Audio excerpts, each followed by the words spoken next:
The moon called Cathura Vio floated at the edge of known space, orbiting a star that had been dying for millions of years. The star gave off a weak red light, like the last ember of a fire that refused to go out. Nothing lived on Cathura 7.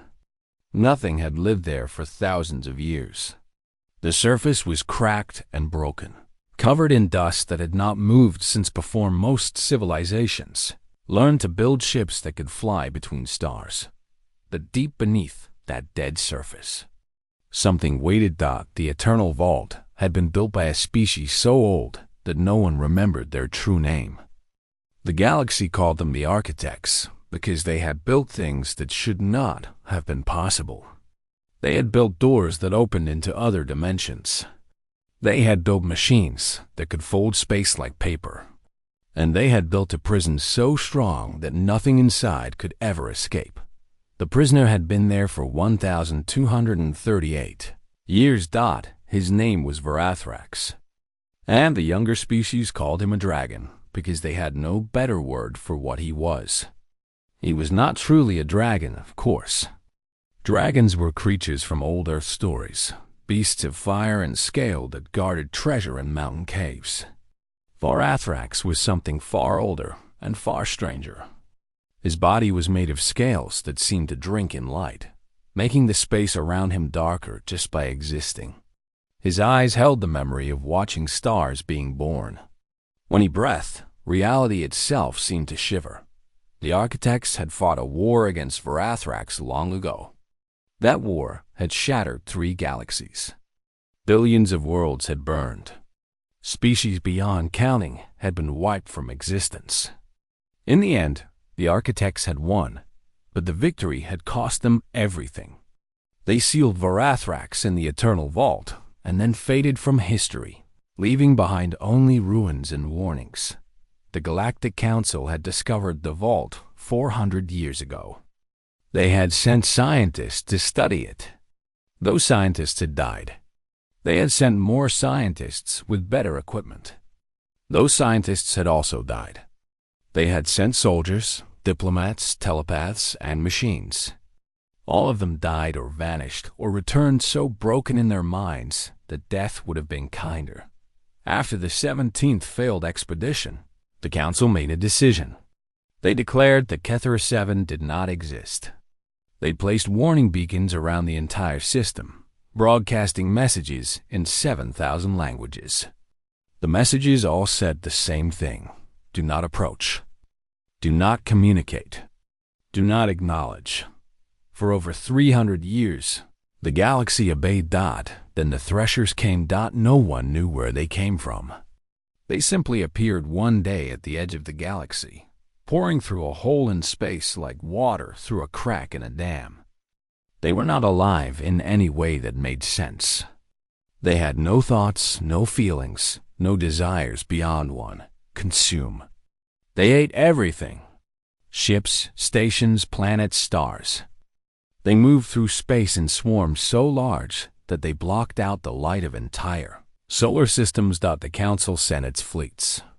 The combined military power of 300 spacefaring civilizations met the Threshers in battle. They fought for 18 months. They used weapons that could crack planets in half. They used bombs that could poison stars. They used everything they had. It was not enough. 40-7 systems fell silent. Trillions of lives ended. And still the Threshers kept coming, endless and hungry and unstoppable. In their desperation, the Council began searching through forbidden archives. They looked for weapons that had been banned.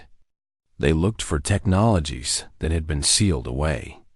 And in the oldest, most secret files, they found the name Varathrax. The records said that he had fought something like the Threshers before, long ago, in a war that happened before the Milky Way had finished forming. The records said that he had won. The Council debated for 3 days. Some said it was madness to even think about contacting the dragon. Others said they had no choice. The Threshers would consume the entire galaxy within 10 years if nothing changed. What did they have to lose? But there was a problem. Every attempt to communicate with Verathrax had failed. The dragon did not simply kill those who approached him. He did something worse. He spoke directly into their minds, showing them things that their brains could not process. The experience shattered them from the inside out. The Thelkai ambassador was the one who suggested the solution. The Thelkai were a telepathic species, able to read thoughts and share memories. They had tried to contact Verathrax twice, and both times their telepaths had died screaming. But the Thelkai had noticed something interesting about one particular species. Humans. The Thelkai called human minds screaming static. When a Thelkai tried to read a human's thoughts, they heard nothing but noise. Not silence, but chaos. Human minds were constantly thinking about 100 different things at once, jumping from memory to fantasy, to worry to hope in the space of a single heartbeat. It was like trying to listen to a single voice in a crowd of millions, all shouting at the same time. This had always annoyed the telepathic species. They found humans difficult to understand and impossible to predict. But now, the Thelkai ambassador realized this might be exactly what they needed. Verathrax broke minds by forcing his way in and overwhelming them with his presence. But what if a mind was too chaotic to be overwhelmed? What if the dragon's voice was just one more sound in the endless storm of human thought? It was a theory, untested, probably wrong, but it was all they had. The council sent a message to Earth. They needed a volunteer, someone brave enough, or perhaps foolish enough, to walk into the eternal vault and speak to a creature that had killed everyone who had ever tried. The message was simple. Humanity, we need your help. We need someone to talk to a dragon. 300 humans volunteered within the first hour. The council chose one. Her name was Eliza Chun, and she was about to become the first person in over 1,000 years to enter the cell of the imprisoned dragon and survive. Or at least, that was the hope. Commander Eliza Chun sat in a small gray room aboard the council's flagship. The room had no windows, no decorations, nothing to look at except the 4 walls and the table in front of her. She had been waiting for 2 hours. She did not mind. She had learned patience a long time ago. She was 43 years old. Her black hair was cut short, practical for someone who spent most of her life in space. Her face had lines around the eyes, marks left by years of squinting at stars through ship windows and smiling at alien species, who did not understand what a smile meant. She wore the simple gray uniform of the Earth Diplomatic Corps. Though she had been a soldier before she became a diplomat, the door opened, and 3 aliens walked in. The first was a Thelkai, tall and thin, with skin the color of pale blue ice. The Thelkai had no eyes in the way humans understood them. Instead, they had smooth plates of crystal where eyes should be, plates that could see light and thought and emotion all at once. The second was a Vorn, a creature that looked like a walking mountain of stone and moss. The Vorn were old, almost as old as the architects, and they remembered things that other species had forgotten. The third was a Kasari, small and quick, covered in feathers that shifted color with every movement. The Khazari were the ones who had found the Eternal Vault 400 years ago. They had also lost the most people trying to study it.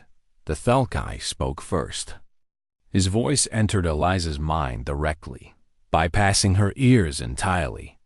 This was how Thelkai communicated, and Eliza had learned to accept it, even though it always felt strange. Commander Chun, thank you for volunteering. We must be honest with you. We did not expect you to survive. Eliza nodded. She had already guessed this. The Vorn rumbled something in its own language, and the translation device on the table converted it to words Eliza could understand. We have sent 4,216 individuals into the vault over the centuries. None have returned alive and sane. The dragon does not simply kill. He shows things. Things that break the mind. What kinds of things? Eliza asked. The Kasari made a sound like breaking glass. It was, Eliza knew, a sign of distress. We do not know. Those who returned could not explain. They could only scream. Eliza thought about this for a moment. Then how do you know I'll be any different?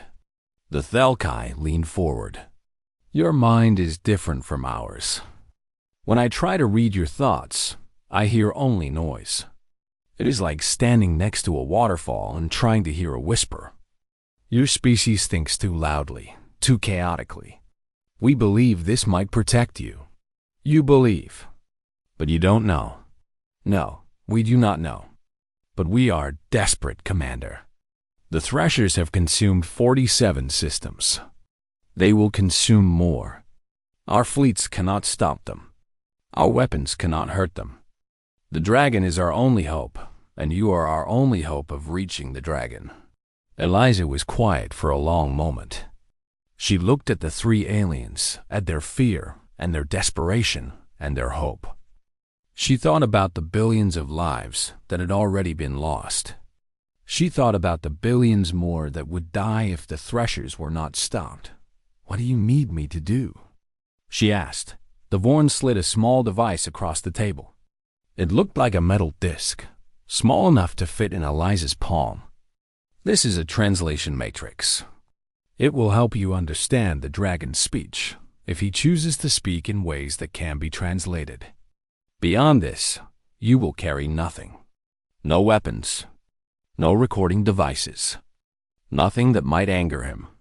You want me to walk in there with nothing but a translator and hope he doesn't kill me? Yes. Eliza picked up the disc. It was warm in her hand, almost like it was alive. And if I do survive? What am I supposed to say to him? The Khazari spoke, its feathers shifting to a deep purple color. Tell him about the Threshers. Tell him we need his help. Tell him we will give him anything he wants if he will help us. Anything? Anything, the Thelkai confirmed. Freedom, worlds, power, whatever he desires. We are not in a position to bargain. Eliza tucked the translation disc into her pocket and stood up. When do I leave? Now, the Vorn said. A ship is waiting. It will take you to Kethra 7. The journey will take 6 days. 6 days. Eliza had spent longer waiting for worse things. She nodded and walked toward the door. The Thelkai's voice touched her mind one last time. Commander Chun, I want you to know that we chose you not only because of your mental structure. We chose you because you have faced impossible things before and survived. You have looked into the eyes of creatures that should have destroyed you, and you did not look away. If anyone can survive the dragon, it is you. Eliza paused at the door. And if I can't? Then we will find another way. Or we will die. Those are the only options left. She left without saying goodbye.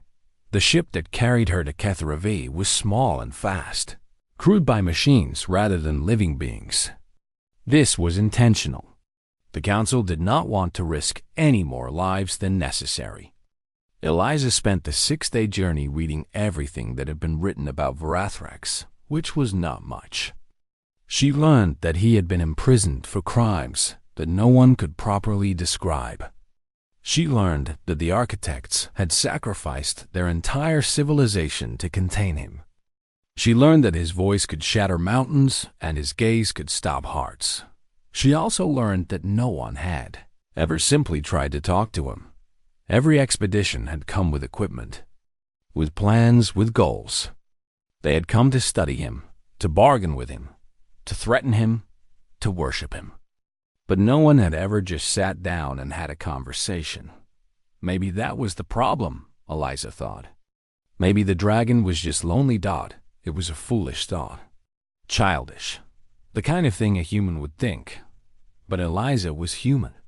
And maybe that was exactly what this situation needed. The ship landed on Kethra V on the 7th day. Eliza stepped out onto the cracked gray surface and looked up at the dying red star that hung in the sky like a wound. The entrance to the vault was 100 meters away. A door carved into the rock that led down into darkness. She did not let herself hesitate. She walked forward, opened the door, and began her descent into the prison of the dragon. The descent into the eternal vault was like walking through a nightmare that someone had carved into stone. The first few hours were not too bad. The corridors were dark, but Eliza had brought a light. The walls were made of black metal, seemed to absorb the beam of her flashlight, giving back only shadows. She walked down stairs that spiraled deeper and deeper into the moon, past doors that led to rooms she did not want to see. Her instruments stopped working after the first hour. Her compass spun in circles. Her watch froze at a time that made no sense. She kept walking. The architecture began to change as she went deeper. The corridors twisted in ways that hurt to look at. She would walk in a straight line and end up behind where she had started. She would climb up and find herself going down. Gravity became a suggestion rather than a rule, pulling her sideways or upward or in directions that did not have names. She kept walking. At some point, she realized she was not alone. Things moved in the shadows at the edges of her vision.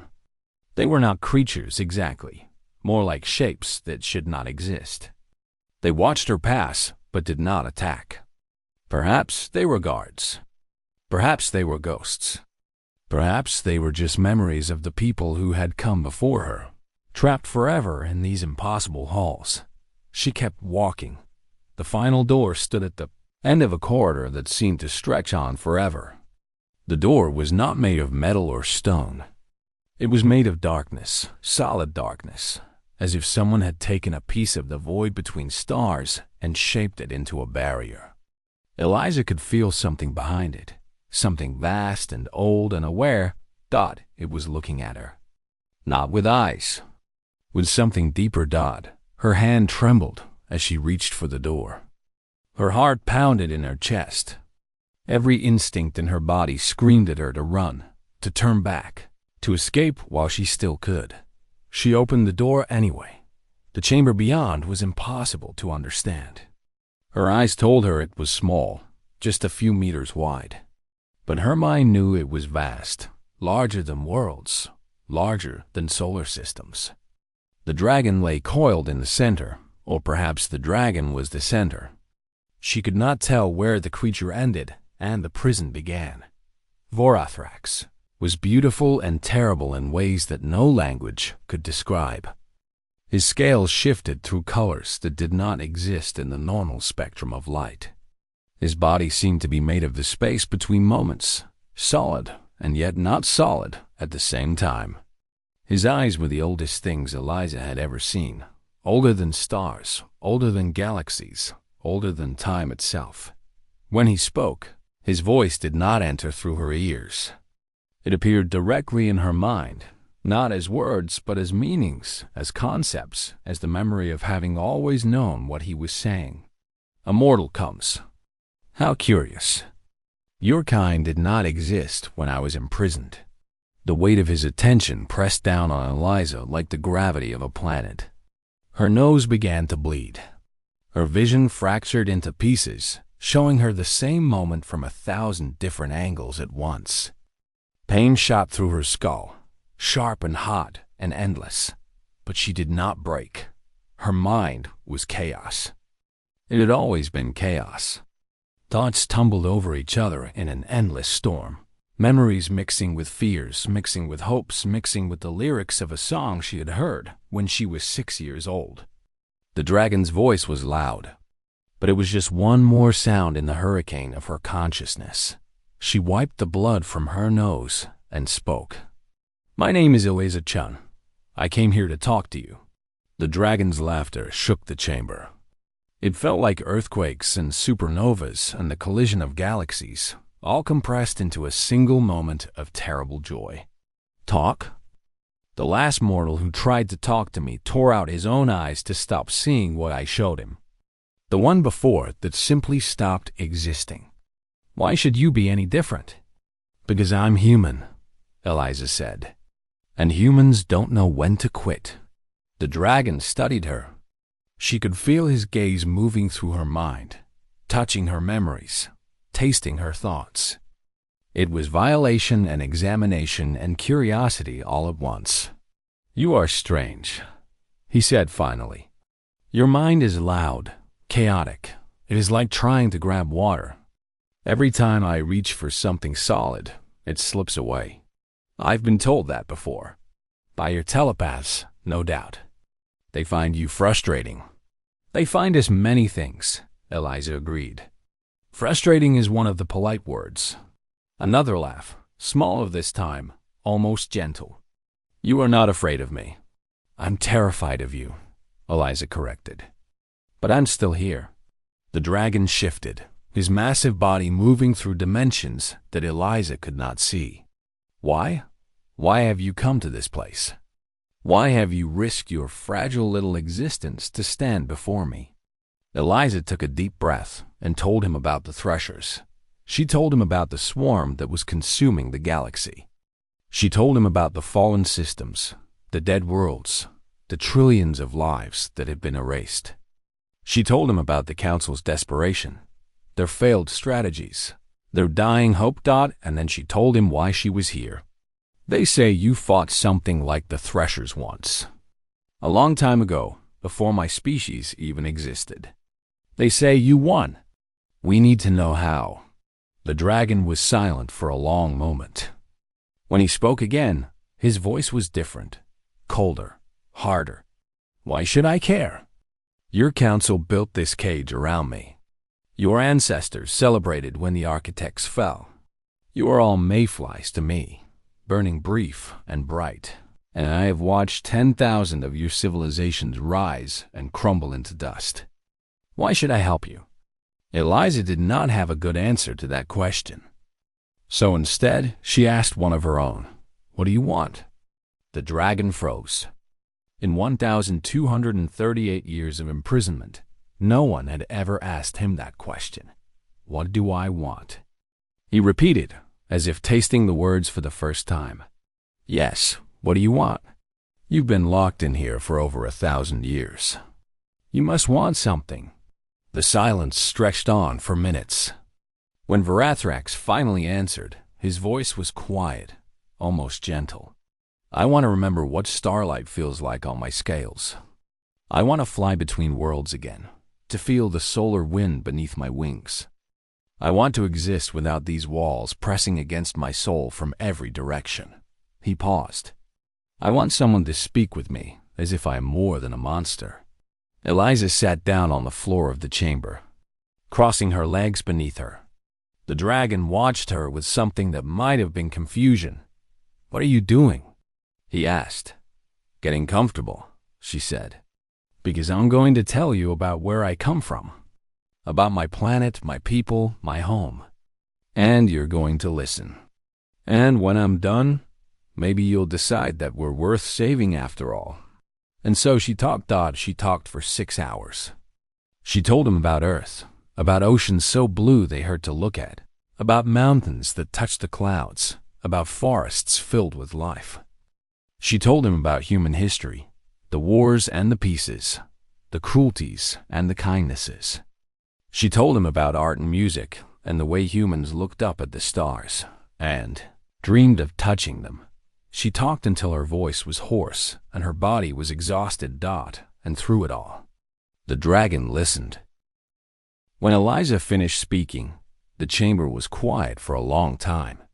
The dragon had not moved during her entire story. He had simply listened, his ancient eyes fixed on her small human form, drinking in every word like water after 1,000 years of thirst. "You are strange creatures," Varathrax said at last. "You live such short lives, yet you fill them with so much. You destroy and create with equal passion. You hurt each other in terrible ways, then turn around and sacrifice everything for strangers you will never meet. That's humans for you," Eliza said. Her throat was dry, her body tired, but she managed a small smile. "We're a mess, but we're trying." The dragon made a sound that might have been a sigh. "I have watched many species over the ages. Most are defined by one thing: the Thelkai by their minds, the Vorn by their patience, the Khazari by their curiosity. But humans, you are defined by your contradictions. You are cruel and kind, wise and foolish, weak and strong, all at the same moment. Is that a good thing or a bad thing? I do not know, but it is interesting. And I have not found anything interesting in a very long time. Varathrax shifted his massive body, and for a moment Eliza could see him more clearly. She saw the chains that bound him, not physical chains, but something else, something woven from light and mathematics and the bones of dead stars. The architects had not simply locked him in a room. They had locked him in a moment, frozen him in time, trapped him in the space between seconds. I will tell you how to stop the Threshers, the dragon said. But first, you must understand what they are. Eliza leaned forward, listening carefully. The Threshers are not alive. They are a weapon. They were built by a species that existed before the first stars learned to shine. That species went to war against another, and the Threshers were their final solution. Consume everything. Leave nothing behind. The war ended billions of years ago, but the Threshers never stopped. They have been sleeping, drifting through the void between galaxies, waiting to be activated again. Activated by what? By your own transmissions. Your radio signals, your faster-than-light communications, your broadcast waves. When they reached the Threshers, the swarm woke up. And now they will not stop until everything in your galaxy has been consumed. Eliza felt cold, so we woke them up. This is our fault. Fault is a meaningless concept on this scale. You did not know. You could not have known. What matters now is stopping them. How? The dragon's eyes seemed to glow brighter. The Threshers can be deactivated. They have a source, a command center, a place from which all orders flow. It is located in the galaxy where they were created, 3 million light years from here. If someone reaches that place and sends the correct signal, the Threshers will shut down. All of them, forever. 3 million light years, Eliza repeated. That's impossible. Even our fastest ships would take millions of years to travel that far. Your ships, yes, but not me. In my true form, unbound from this prison, I could cross that distance in moments. The void between galaxies is nothing to me. I have walked paths between stars that your species cannot even imagine. Hope bloomed in Eliza's chest. Then you'll help us? You'll go there and shut them down? I would. But there is a problem. Of course there was. There was always a problem. This prison was not built to simply hold me, Varathrax explained. It was built to hold me in place in time. If the seal is broken, something must take my place. Not forever, but for 1 year, perceived time. 1 year suspended in this moment, alone in the dark, cut off from everything. Eliza understood immediately. A year in here would feel like eternity. Longer. This prison is designed to isolate completely.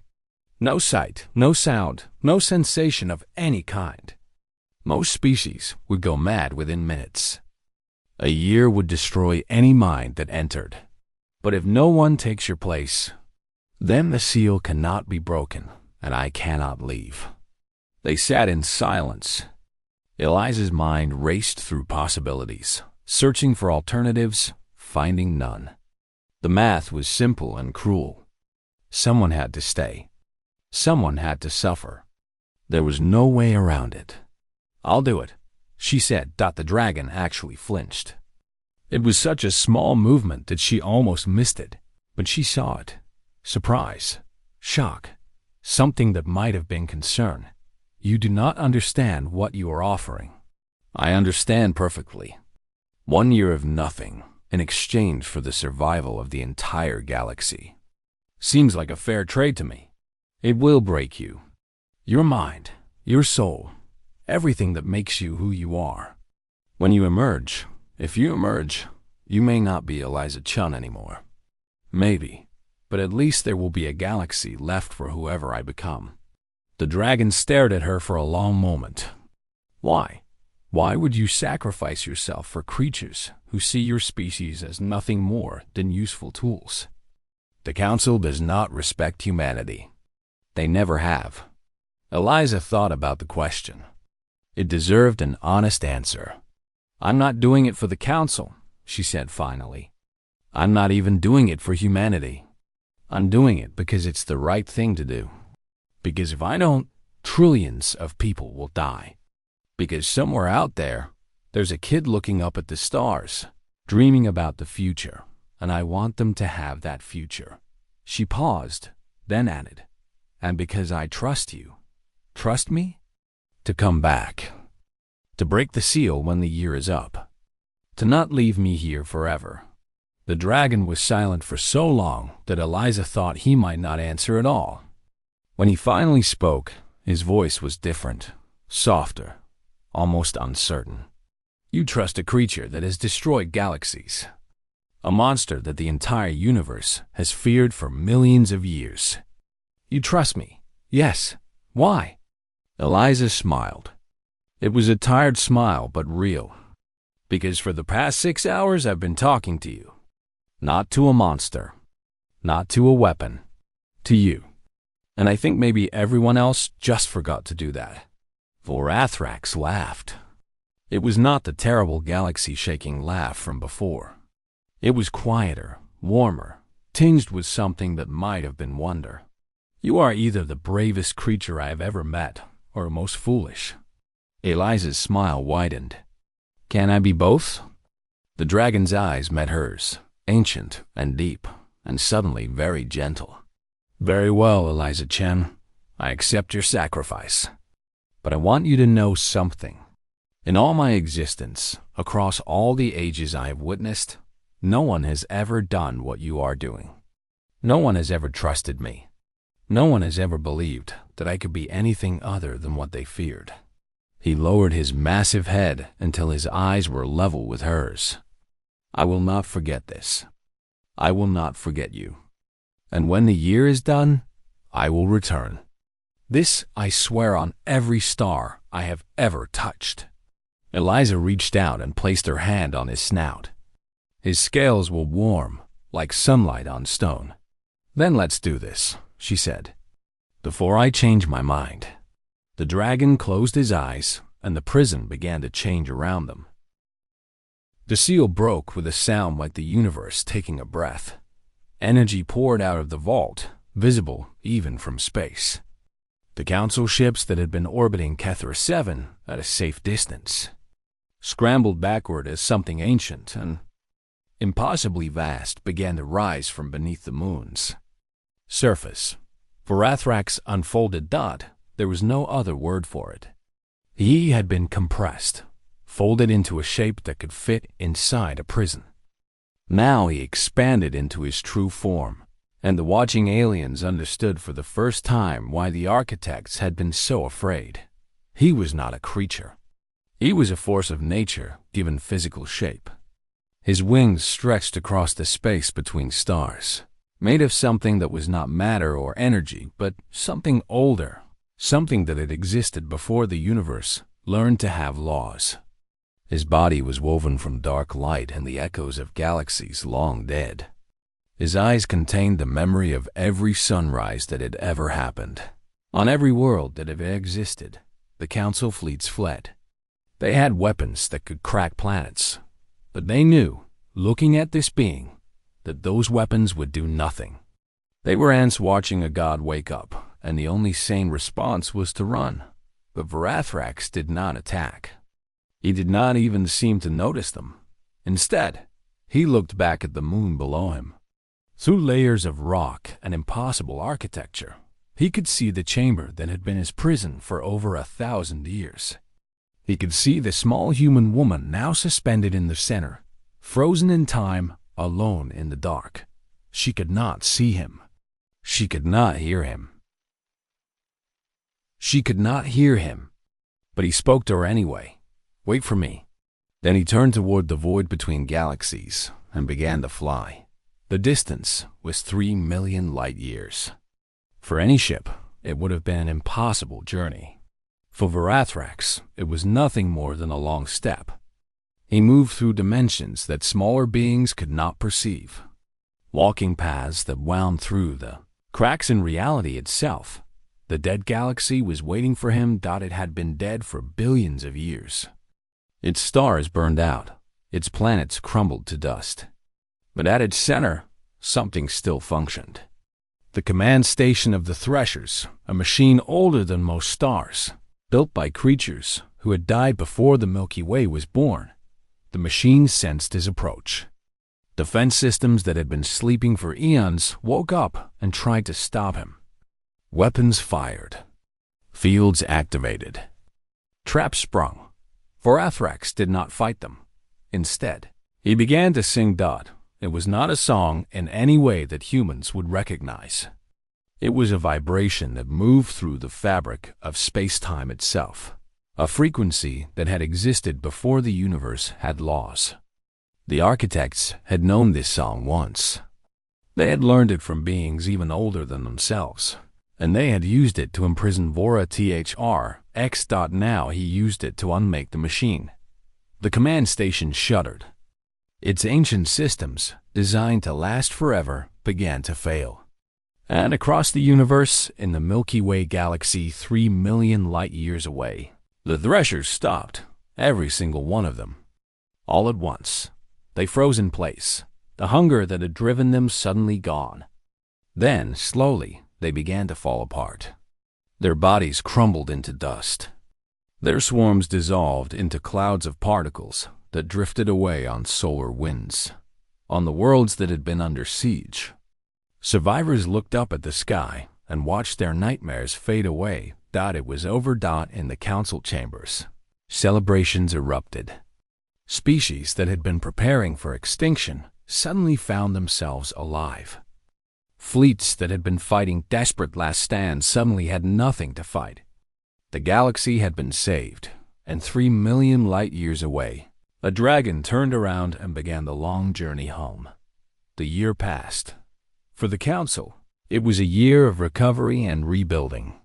47 systems had been lost, but the rest had survived. Trade routes reopened. Refugees returned to their homes. Life began again. For humanity, it was a year of change. The galaxy now knew what a human had done. One small woman had walked into the prison of a monster and talked him into saving everyone. Humanity was no longer just a strange, chaotic species on the edge of known space. They were something more. For Eliza Chun, the year was something else entirely. She floated in darkness. No sight, no sound, no sensation of any kind. Just endless, empty nothing. Her mind screamed against the isolation, desperate for something, anything, to hold on to. She lost track of time. She lost track of herself. She became nothing but thought, floating in a void that had no beginning and no end. But she did not break. When she felt herself slipping away, she held on to the dragon's promise. He had sworn to return. He had sworn on every star he had ever touched. And she believed him.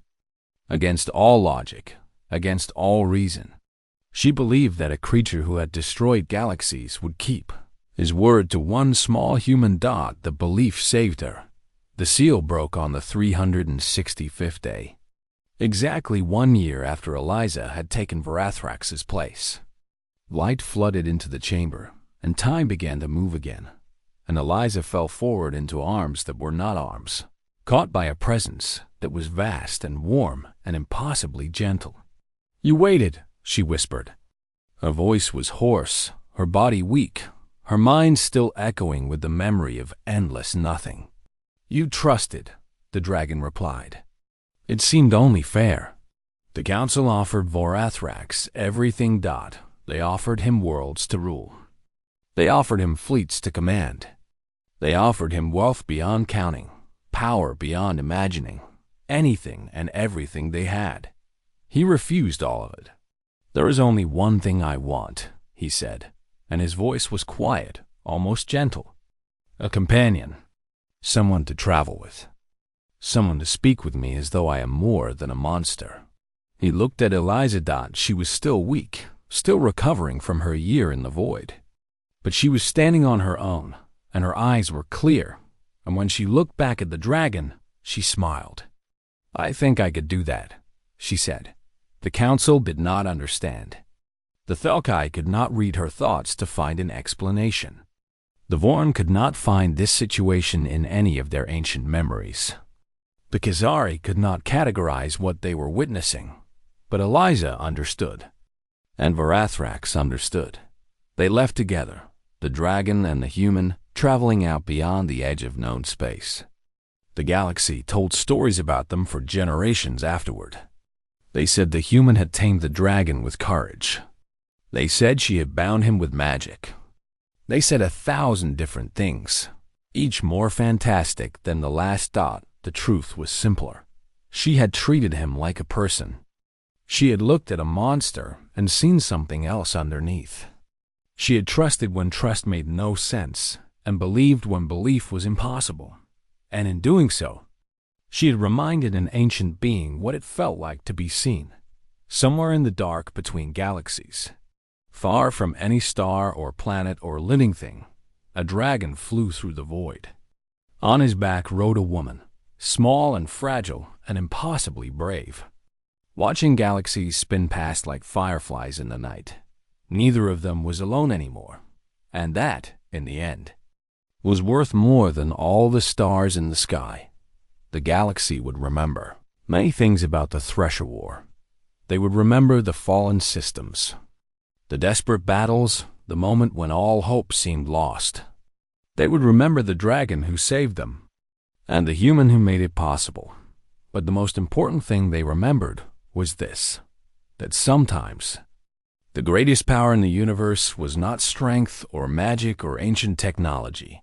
Sometimes the greatest power was simply being willing to talk, and to listen, and to believe that even monsters could be something more.